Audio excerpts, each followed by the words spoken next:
Hello बच्चों, आज आ गए हम लोग फिजिक्स के नए क्वेश्चंस लेकर के। कुछ इंपॉर्टेंट न्यूमेरिकल्स हैं, छोटे छोटे न्यूमेरिकल हैं, इजीली डिस्कस कर लेंगे और थोड़ा इनके बेसिस पे थोड़ा डिफरेंट क्वेश्चंस भी देख लेंगे। ठीक है, तो स्टार्ट करते हैं टाइम ना वेस्ट करते हुए।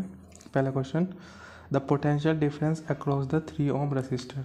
तो देखो बच्चों, क्या होता है जब भी हमारे रजिस्टर्स अगर सीरीज़ में कनेक्टेड होना तो सबका पोटेंशियल डिफरेंस अलग अलग होता है, सबका पोटेंशियल डिफरेंस अलग अलग होता है। तो क्या, पहले हम टोटल रेसिस्टेंस निकाल लेंगे। R is equal to R S बोल सकते हैं इसको, total resistance 1 + 2 + 3 is equal to 6 ohm. 6 ohm हो गया टोटल रेसिस्टेंस। तो V is equals to I R होता है, हमको पता है।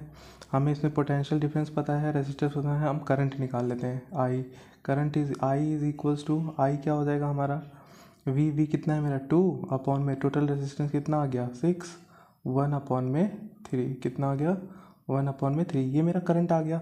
से देखो सीरीज़ में क्या होता है, करंट सेम होता है, पोटेंशियल डिफरेंस डिफरेंट होता है। तो यहाँ पर करंट तो तीनों में सेम होगा, 1/3 एम्पियर। ठीक है। अब इसने लेकिन हमसे क्वेश्चन में क्या पूछा है, the potential difference across 3 ohm resistor. इस वाले में पोटेंशियल डिफरेंस पूछा है, तो पोटेंशियल डिफरेंस निकालने का वापस formula V is equals to क्या होता है मेरा, I × R, यही होता है। तो I मुझको पता चल गया कितना है 1/3, करंट तो अब सेम हो जाएगा, और इसका R कितना है रेजिस्टेंस 3। तो देख लो 3 से 3 कैंसिल, कितना आ गया 1 volt. Potential difference is equals to 1 volt. आया समझ में। यहाँ पे नेक्स्ट क्वेश्चन है हमारा, how much energy does 100 watt electric bulb transfer in 1 minute. 1 minute में इलेक्ट्रिक बल्ब कितनी एनर्जी यूज़ कर लेगा या ट्रांसफ़र कर देगा। तो एनर्जी का हमारा क्या फॉर्मूला था, एक्चुअली में एनर्जी हमारी जो होती है इक्वल होती है एच के हीट एनर्जी। एनर्जी जो है हीट के फॉर्म में ही रिलीज होती है बल्ब के through, which is equals to p into में t. P into t, p यहाँ पे पावर है हमारा, टी हमारा क्या है टाइम। देखो यहाँ पर दोनों की एसआई यूनिट हमारी सिमिलर सेम होनी चाहिए, मतलब पावर की एसआई यूनिट क्या होती है वाट, और टाइम की क्या होती है हमारी एसआई यूनिट सेकंड। तो देखो टाइम तो यहाँ पर मुझे किस में दे रखा है, मिनट में, हमें पहले उसे सेकंड में करना पड़ेगा। और पावर क्या दे रखा है 100, वैल्यू पुट कर देते हैं 100 वाट मल्टीप्लाई में टाइम 1 मिनट दे रखा है, उसे सेकंड में लाएंगे तो 60 हो जाएगा, इंटू में 60 which is equals to 6000 joule. Next question देखते हैं बच्चों, use the given circuit with ammeter and voltmeter, answer the question. बोल रहा है कि 2 ओम 4 ओम कनेक्टेड है parallelly, the current indicated by A3। A3 हमारा एक्चुअली में ये रहा, यहाँ पर है A3, ये A4 है, ये 2 है और ये वाला 1 है। ठीक है, तो मैंने बताया अभी पिछले क्वेश्चन में कि हमारा जो करंट होता है अगर पैरेलल है ना, तो दोनों करंट क्या होंगे, डिफरेंस होंगे, लेकिन पोटेंशियल दोनों में सेम होगा।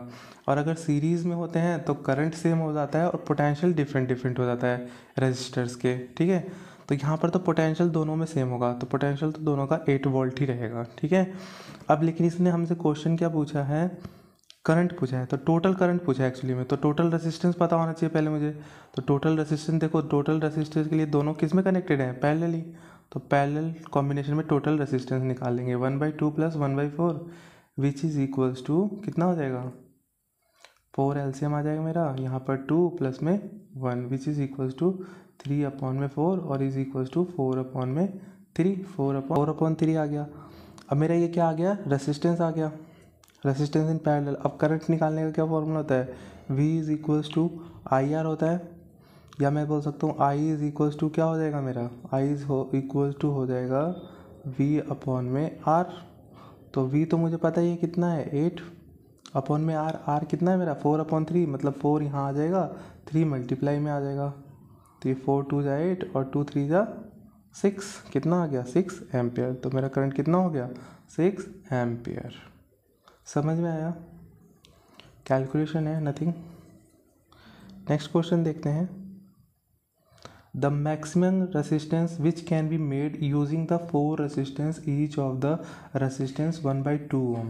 देखो बच्चों, ये बहुत इंपॉर्टेंट क्वेश्चन है। मैक्सिमम रेसिस्टेंस, अगर कभी भी मैक्सिमम रेसिस्टेंस निकालने की बात करते हैं ना, इसका मतलब है कि रेसिस्टर्स जो होंगे वो किस में कनेक्टेड होंगे, सीरीज़ में।